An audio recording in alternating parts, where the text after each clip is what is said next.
Vous sentez-vous parfois dépassé par les travaux à l'école? Avez-vous de la difficulté à terminer les tâches complexes au travail ou à la maison? Devant une tâche qui implique plusieurs étapes, il est possible que vous ne sachiez pas par quoi commencer ni comment vous organiser. Finaliser la tâche représente également un défi.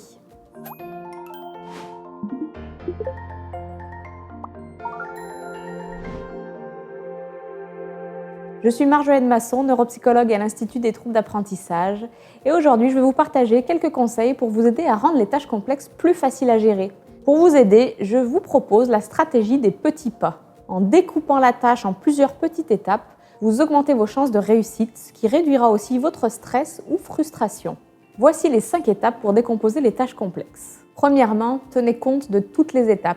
Tenez compte de toutes les étapes nécessaires à la réussite d'une tâche. Par exemple, si vous planifiez de mettre à jour votre CV, cela peut sembler une tâche simple, mais en fait, cela nécessite beaucoup d'étapes et donc il ne faut pas le percevoir comme une seule et unique tâche dans votre planification. Deuxièmement, décomposez la tâche complexe en petites étapes. Les petites étapes doivent pouvoir être faites de manière indépendante. Vous pouvez faire une liste à cocher, ce qui vous permettra de garder une trace de toutes les étapes nécessaires à l'accomplissement de la tâche complexe.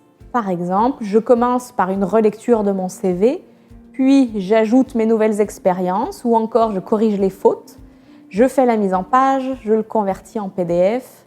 Ensuite, vous pouvez réfléchir à un ordre logique dans lequel chacune des étapes devrait être effectuée. Parfois, il est nécessaire d'avoir réalisé une étape pour pouvoir commencer une autre. Par exemple, la conversion du document en PDF doit se faire à la fin. Troisièmement, estimez le temps nécessaire à la réalisation des étapes.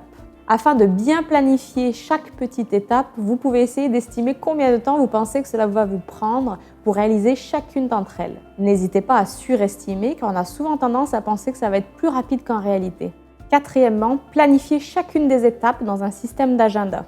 Cela permet de diminuer la procrastination et d'assurer un suivi de la réalisation de la tâche. Il est recommandé de noter chaque étape dans son agenda à des moments précis de la journée en fonction du temps que vous aurez estimé que cela peut prendre.